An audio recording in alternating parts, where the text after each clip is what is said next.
Hi friends, welcome to Thiru Academy. ఇవాళటి మన వీడియో వచ్చేసి స్ప్రింగ్ బూట్ ట్రస్ట్ ఏపీఐలో ఏమేమి అనోటేషన్స్ యూజ్ చేస్తాము అని చెప్పనేసి ఒకసారి చూద్దాం. ఇక్కడ వచ్చేసి మీకు కనిపిస్తున్నట్టు స్ప్రింగ్ బూట్ ట్రస్ట్ ఏపీఐలో వచ్చేసి మనకి మెయిన్గా యూజ్ చేసేటువంటి హెచ్టిటిపి హెడర్ రిక్వెస్ట్ అనోటేషన్స్ వచ్చేసి at get mapping, at post mapping, at put mapping, at patch mapping and @delete mapping. ఇవి వచ్చేసి హెచ్టిటిపి రిక్వెస్ట్ హెడర్ యూఆర్ఐస్ అనమాట. ఇవి వచ్చేసి మనకి యాక్చువల్ ఎగ్జాంపుల్లో ఎలా యూజ్ చేస్తామనేది చూద్దాం. ఇప్పుడు వచ్చేసి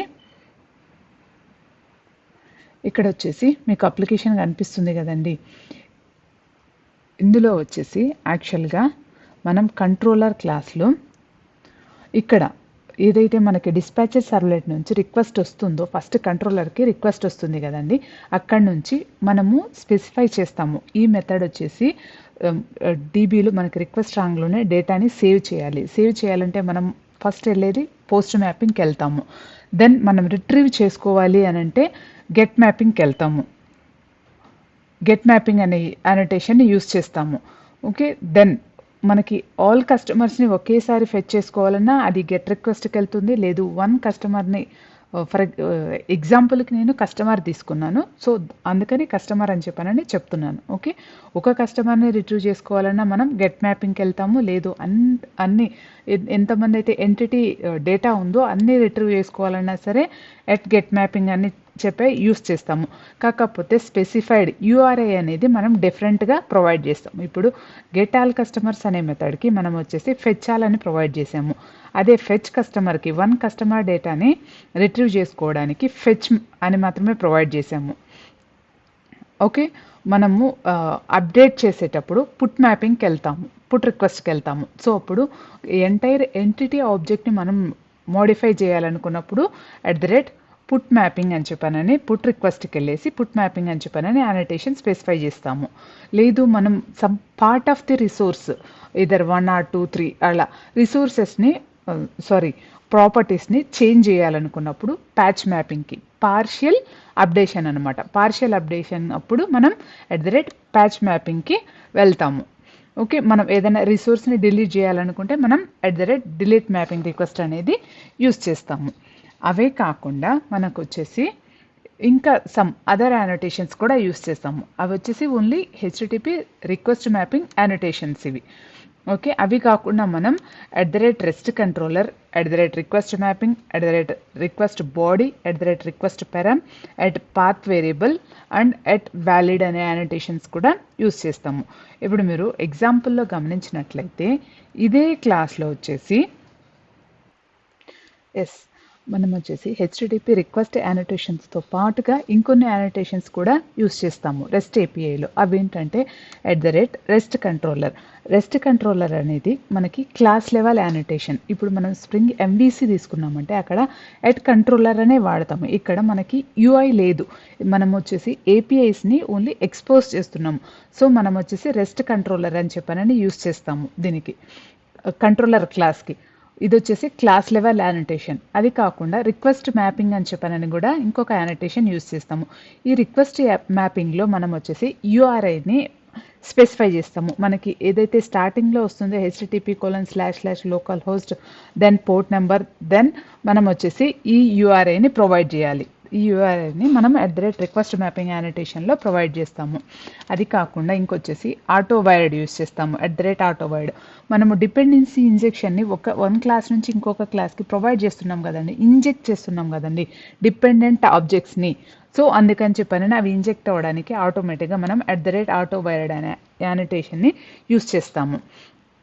ఇంకా మనకు వచ్చేసి రిక్వెస్ట్ బాడీ అనే అనోటేషన్ యూస్ చేస్తాం. మనకి డేటా ట్రాన్స్ఫర్ ఆబ్జెక్ట్లో యూఐ నుంచి ఏదర్ పోస్ట్ మ్యాన్ ఆ రెస్ట్ టెంప్లెట్ నుంచి మనకి రిక్వెస్ట్ వచ్చిందనుకోండి, ఆ బాడీని ఆ రిక్వెస్ట్ని మనం తీసుకోవడానికి హ్యాండిల్ చేయడానికి మనం రిక్వెస్ట్ బాడీ అని చెప్పని అనోటేషన్ యూస్ చేస్తాము.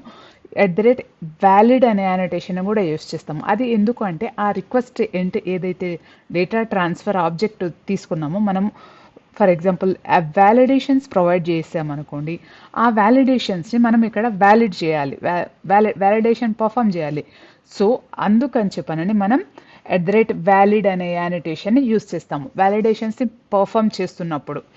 ఓకే, అది కాకుండా ఇంకా వచ్చేసి మనకి మీరు ఇక్కడ గమనిస్తే ఇదిగోండి పాత్ వేరియబుల్ @path వేరియబుల్ అనే యానోటేషన్ యూస్ చేస్తాము. ఈ పాత్ వేరియబుల్ ఎందుకు యూస్ చేస్తాము అంటే మనకి రిక్వెస్ట్ యూఆర్ఐలోనే మనకి ఏదైతే కస్టమర్ ఐడిని పంపిస్తున్నానో ఆ ఐడి యూఆర్ఐలోనే వస్తుంది. ఆ యూఆర్ఐ నుంచి మనం వాల్యూని గెట్ చేసుకోవడానికి స్పెసిఫై చేస్తాం. పాత్ వేరియబుల్ పాత్లో మనకి వేరియబుల్ వస్తుంది, దాన్ని గెట్ చేసుకోవాలి. సో మనం అందుకని చెప్పని @path వేరియబుల్ అని యూస్ చేస్తాము. ఇంకొకటి వచ్చేసి పాత్ వేరియబుల్తో పాటుగా మనం రిక్వెస్ట్ పెరామ్ అని కూడా యూస్ చేస్తాము. ఈ రిక్వెస్ట్ పెరామ్ కూడా మనకు యూఆర్ఐలోనే స్పెసిఫై చేస్తాము.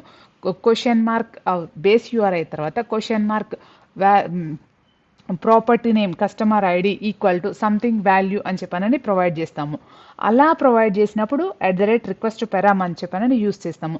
లేదు స్లాష్ ఇచ్చి డైరెక్ట్ వాల్యూ ప్రొవైడ్ చేసినప్పుడు పాత్ వేరియబుల్ అని చెప్పనని యూస్ చేస్తాము.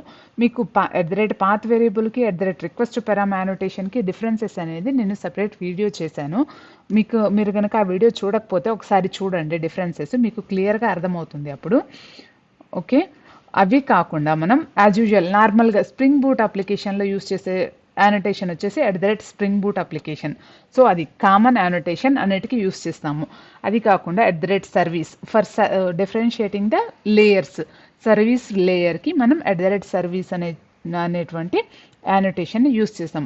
అది కాకుండా ఇంకొక యానోటేషన్ని దేన్ని యూస్ చేయొచ్చు అని చెప్పని మీకు డౌట్ రావచ్చు. మనకి కాంపోనెంట్ అనే యానోటేషన్ కూడా ఉంటుంది, అదైనా యూస్ చేయొచ్చు.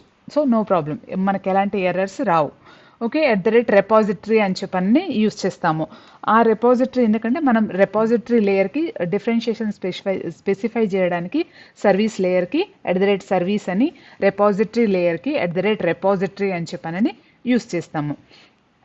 ఇక్కడ మీరు గమనించినట్లయితే గెట్ మ్యాపింగ్ను request mapping of path of fetch all method వచ్చేసి రిక్వెస్ట్ మెథడ్ డాట్ గెట్ మ్యాపింగ్కి ఈ రిక్వెస్ట్ మ్యాపింగ్ ఆఫ్ మెథడ్ మనం రిక్వెస్ట్ మెథడ్ డాట్ గెట్ అని ప్రొవైడ్ చేస్తాం కదండి. ఆ యానోటేషన్కి ఎలాంటి డిఫరెన్స్ లేదు. కాకపోతే ఎంవీసీలో వచ్చేసి మనం రిక్వెస్ట్ మ్యాపింగ్ అని చెప్పని తీసుకుంటాము. ఇక్కడ స్ప్రింగ్ రెస్ట్కి వచ్చేసరికి లేటెస్ట్ వర్షన్స్లో ఓల్డర్ వర్షన్స్లో రిక్వెస్ట్ మ్యాపింగ్ అనే తీసుకునే వాళ్ళం. లేటెస్ట్ వర్షన్స్ వచ్చేసరికి అది డిఫరెన్షియేట్ మనకి తెలియడం కోసం గెట్ మ్యాపింగ్కి గెట్ మ్యాపింగ్ అని ప్రొవైడ్ చేస్తాము. డైరెక్ట్ ఇంత పెద్దగా ప్రొవైడ్ చేయకుండా దీని బదులుగా వచ్చేసి మనం వచ్చేసి గెట్ మ్యాపింగ్ అని చెప్పనని ప్రొవైడ్ చేస్తాం. సింప్లిఫై అయిపోయింది అంత. ఓకే, ఇంకా స్ప్రింగ్ బూట్ అప్లికేషన్ అనేది మనకి స్ప్రింగ్ బూట్కి వచ్చేసరికి enable auto configuration component scan configuration ఈ 3 యానోటేషన్స్కి ఈక్వల్గా ఓన్లీ 1 యానోటేషన్ యూజ్ చేస్తాం మనం స్ప్రింగ్ బూట్లో వచ్చేసి. అదే స్ప్రింగ్ బూట్ అప్లికేషన్ అని చెప్పనేసి యానోటేషన్. ఓకే, దెన్ ఫ్రెండ్స్ మీకు కనుక ఈ వీడియో నచ్చినట్లయితే ప్లీజ్ లైక్ చేయండి, షేర్ చేయండి, అండ్ నా ఛానల్ని సబ్స్క్రైబ్ చేసుకోండి. Thank you for watching.